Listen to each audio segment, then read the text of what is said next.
It's good What's to up, see you Keke? How are again, you? love. Okay, I was gonna ask if you remember me from the Insecure premiere, because sis, we went viral. We went viral, love. We went viral. I watched Titanic again, and I really want to come back because I really was so hurtful to Rose. You have my respect, sister. Okay, sorry to this Sorry woman. to this woman. You recently pitched yourself, Keke, to Whoopi on live TV to be in Sister Act 3. I mean, what was your reaction when she said that she already put the ask out? And has there been any movement on that?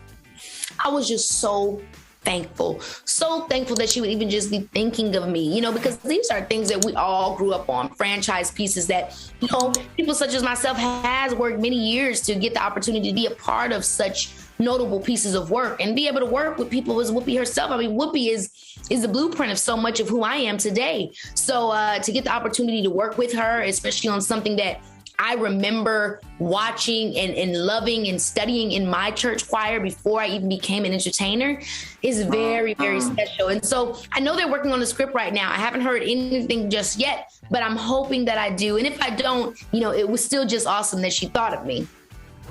I mean, it must felt so good to get that kind of acknowledgement from an icon, Whoopi Goldberg. Absolutely. Absolutely. We adore thee. What's so great is Sister Act is probably the only movie that we know that the people love the sequel as much as they love the first one, if not. That's not easy to do. Sister Act 2 came back with a vengeance. And so that makes me feel very excited about this Sister Act 3. I'm thinking to myself, what is Sister Act 3 gonna bring to the table? Because Sister Act 2 was like, yo. And Lauryn Hill killed it. Well, listen, is there anyone else you would like to shoot your shot with right now? Like, what other projects or other people are you just like itching to work with? You know, I always love the opportunity to work with Quentin Tarantino. If he ever wanted to, you know, have Vivica Fox's daughter come back and avenge her mother in another Kill Bill volume, I'm ready. Keke Palmer stays booked and busy. And next, she's blessing us as the host of Foodtastic, where Disney-inspired foodscapes come to life. This is absolutely beautiful. So what made her say yes? I think it was all of the different avenues they were going to allow me to explore. Like, not only was I going to get an opportunity to be a host and be a part of a very, you know, new type of food competition show as it pertains to really turning food into art. But then on top of that, I also was getting the opportunity to play different characters that would kind of string these competitions along as it pertained to each individual Disney IP. Taking our competitors on their road to creating their art pieces was a very unique, you know, thing. And I was like, oh yeah, I want to be a part of this. Are you a big foodie? Like, what are your cooking skills like?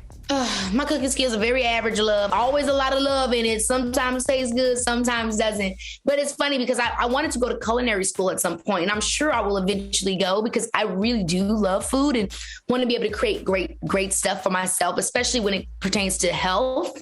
You know, but I'm nothing like any of these artists. And the great thing about the show, again, is that it's not about the food tasting good. I mean, we're seeing them actually transform food, you know, taking a vegetable and making it look like a cell phone. I mean, they're able to do all kinds of things. Some of these people actually were construction workers and were actually using food materials as, you know, they would, you know, any other object they would use when it comes to building homes or laying down cement. They would use different aspects like chocolate and syrup as, you know, cementing pieces. And it's just stuff that you never would have thought about, but that kids I know are going to be like, I thought about this all the time. My mama just didn't let me mess up the kitchen to do it. But it's like they're literally activated from such a imaginary space. It was very, very cool to watch. Time is running out. Go, go! I am so excited. Oh, you should be excited. This is actually your first holiday with you, man. Are there any traditions that to introduce them, or maybe some new traditions you guys are excited to put together? Man, I think the main tradition is, for me, is that we just gorge. We just eat at my house. That is literally the main thing. I work literally most of these every year, you know what I mean? So when it comes to the holidays, that's my time to just really be with my family. And that is literally the tradition, is to just, you know, hang out, watch TV, eat, laugh, talk, you know, and be thankful for one another. Life can be so difficult. And so to share those moments of gratitude, they really refuel me for the next year coming up.